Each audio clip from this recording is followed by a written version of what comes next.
आणि वाव, तुम्ही बघू शकता मस्त असा कलर आलेला आहे। मी ज्याप्रमाणे बनवले कटलेट त्याप्रमाणे तुम्ही बनवून बघा, छान लागतं। ह्याच्यामध्ये मी कॉर्नफ्लॉवर किंवा तांदळाचं पीठ, डाळीचं पीठ हे काहीच यूज केलेलं नाही आहे।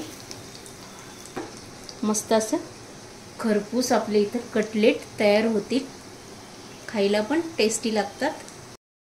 हॅलो, द स्पायसी कढई या चॅनलवर तुमचे खूप खूप मनापासून स्वागत आहे। आज आपण इथे व्हेज कटलेट बनवणार आहोत। इथे आपण हा नाश्ता बनवण्यासाठी 1 कप पोहे घेतलेले, ते आपण आधी धुवून घेऊया स्वच्छ। इथे मी पोहे स्वच्छ धुवून घेतलेले, एक 5 मिनिट आपण ह्याला छान भिजून देऊया। आता आपले इथे पोहे तुम्ही बघू शकता मस्त असे छान भिजले गेलेले। 5 मिनिट आपण ह्याला छान भिजून घेतले होते। इथे छान असं मस्त भिजून झालेलं आहे। ह्याच्यामध्ये मी 1 मोठा बटाटा असा इथे उकडून घेतलेला आहे, पावभाजीच्या मॅशरने छान मॅश करून घेतलेले आहे। आता आपण हे दोन्ही पण एकदा छान असे पुन्हा मळून घेऊया। पूर्ण बटाटा आणि हे पोहे ते छान मळून घ्यायचे आपल्याला पुन्हा एकदा। ते छान असं मस्त आपलं मळून झालेलं आहे पूर्ण। आता आपण ह्याच्यामध्ये 1 कांदा चिरून घेतलेला आहे, तो टाकून घेऊया। बारीक कांदा चिरून टाकून झाल्यानंतर इथे गाजर पण मी असंच बारीक चिरून घेतलेले आहे, ते पण इथे ॲड केलेलं आहे। इथे शिमला मिरची पण बारीक चिरून घेतली, ती पण इथे ॲड केलेली आहे। इथे थोडीशी हिरवी मिरची टाकून घेतलेली आहे बारीक कट करून, आणि त्यानंतर इथे भरपूर सारी कोथिंबीर इथे बारीक चिरून टाकून घेतलेली आहे। 1 चमचावरून इथे धने जिरे पावडर टाकून घेतलेली आहे, थोडीशी हळद, 1 चमचावरून इथे तिखट टाकून घेतलेलं आहे, 1 चमचा इथे मी आमचूर पावडर टाकून घेतलेली, चवीनुसार इथे मीठ टाकून घ्यायचं। 1 चमचावरून इथे मी आलं लसणाची पेस्ट टाकून घेतलेली आहे। आता पूर्ण साहित्य टाकून झाल्यानंतर आपण हे छान मिक्स करून घ्यायचे। जेवढे आपण इथे मसाले सर्व साहित्य टाकलं ना, ते पूर्ण ह्याला छान लागलं गेलं पाहिजे आणि हे मिक्स झालं पाहिजे, इतपत आपल्याला आता हे छान मिक्स करून घ्यायचं आहे। बटाटा आणि पोहे हेच इथे यूज केलेले, आपलं इथे छान मळून झालेले। आपण इथे कुठलंच पीठ वापरलेलं नाही आहे, छान आपलं इथं भिजले गेलेलं आहे। मी ज्याप्रमाणे नाश्ता बनवते त्याचप्रमाणे तुम्ही बनवून बघा, अतिशय टेस्टी लागतो। इथे मी 1 चमचावरून कॉर्नफ्लॉवर घेतलेली, त्याच्यामध्ये मी 2च चमचे इथे पाणी ॲड करणार आहे। आपलं हे छान फेटून झालेलं आहे। इथे मी ब्रेड क्रम्स घेतलेला आहे, 2 मोठे चमचे भरून इथे ब्रेड क्रम्स घेतलेला आहे। तुम्हाला इथे मी एक बनवून दाखवते। इथे आपल्याला जेवढं कटलेट बनवायचं आहे तेवढं इथे मिश्रण घ्यायचं असं, हे बघा, हाताला तेल वगैरे लावून घ्यायचं आणि इथे असं हातावर थापून घ्यायचं आणि त्याला असं गोल आकार द्यायचा। इथे आपण पुन्हा त्याला छान असं प्रेस करून घ्यायचंय, एक सारखा असा आकार आला पाहिजे इथे। हे बघा, इथे सर्व कटलेट मी असेच बनवून घेणार आहे।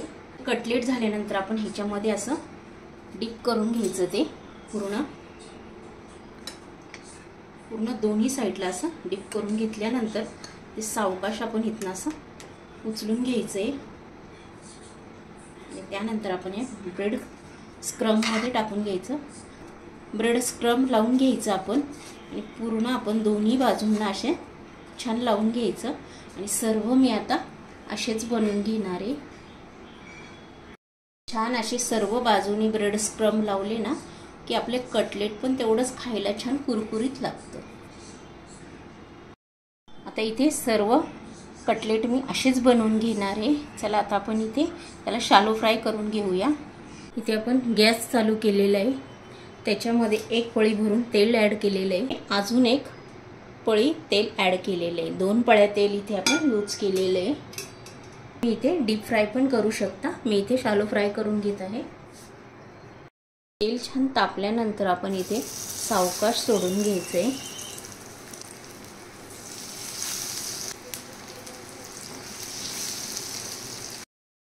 इथे तेल प्रचंड गरम आहे म्हणून आपण इथे सावकाश सोडून घ्यायचे. तेल छान आपलं तापलं की गॅसची फ्लेम ही मीडियम करून घ्यायची. हे झाले का आपण चेक करूया. आणि वाव, तुम्ही बघू शकता मस्त असा कलर आलेला आहे.